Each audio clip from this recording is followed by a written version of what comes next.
कानपुर की थाना नौबस्ता पुलिस के प्रभारी निरीक्षक पर एक महिला के साथ मिली भगत से मकान कब्जाने का आरोप लगा है।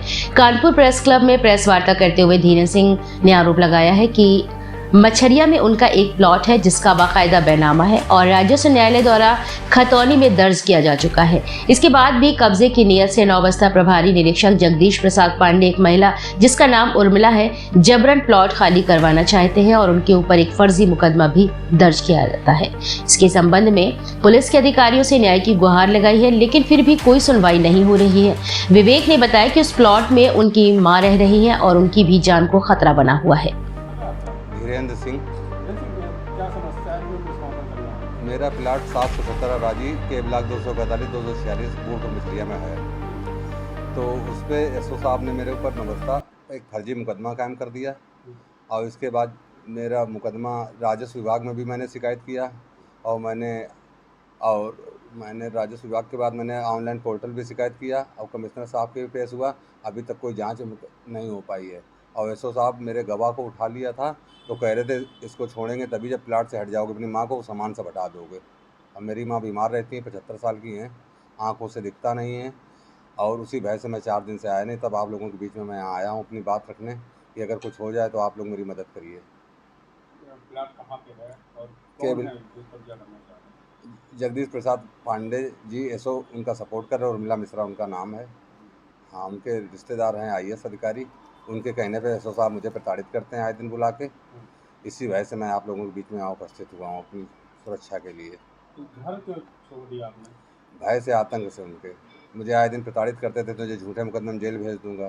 तो मैं बहुत परेशान होकर हर जगह शिकायत करके तब मैं लास्ट में आपके पास आया हूँ। अब इसमें कहाँ रह रहे हैं?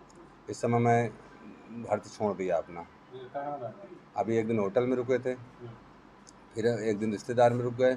ऐसे घूम रहा हूँ मैं घर कब तक नहीं जाते? जब तक हमारे संग निष्पक्ष जांच नहीं हो जाएगी। न्याय ना मिला तो क्या करोगे? हम अपनी जान दे देंगे, मेरी माँ भी मर जाएगी। बड़े अधिकारी क्या आश्वासन दे रहे हैं? बड़े अधिकारी कह रहे हैं जाँच कर रहे हैं। अब आज 10 महीने से जाँच की इसकी कुछ क्लियर नहीं हो पाई। मैं कमिश्नर को भी दिया, हर जगह शिकायत किया। तो नहीं रहना, क्यों छोड़ दिया? घर में जो थाने में है वो इंस्पेक्टर साहब वो परेशान कर रहे हैं, कह रहे हैं कि ताला चाबी इधर दो, घर से सामान हटाइए, इसमें जो है उर्मिला मिश्रा को हम कब्जा दिलाएंगे, निकल जाइए घर से। और सर ये 2011 से मतलब 2011 में जो कामनी देवी थी उनका प्लाट था, उन्होंने हमें एग्रीमेंट दिया, कब्जा दिया था। 11 साल से मतलब 13 साल से हमारा कब्जा है, 14 साल लग गया है। तो जो है अब वो लोग कह रहे हैं कि जो है आप लोग निकलो। हमारे पास इतना पैसा नहीं था तो हमने अपने भाई से जो कहा कि रजिस्ट्री करवा लीजिए, तो इन लोगों ने रजिस्ट्री करवा ली। एग्रीमेंट हमारा हुआ था रजिस्टर। कितना पैसा खर्चा किया था एग्रीमेंट में? अरे जब उस समय जिस हिसाब से मतलब उस प्लाट की कीमत थी उस हिसाब से हमने खर्चा। 2011 से जो हमारा कब्जा था तो जो है हमारे पास इतना बहुत बड़ी मुश्किल से हमने पैसा इकट्ठा कर पाया था, किसी तरह से मतलब एग्रीमेंट करवा पाया। एग्रीमेंट करवाया तो इसके बाद जो कामनी देवी थी उन्होंने हमें कब्जा दे दिया था, मगर वो कब्जा दिलाने से मतलब कब्जा रजिस्ट्री हमारी नहीं हो पाई, वो ख़त्म हो गई थी।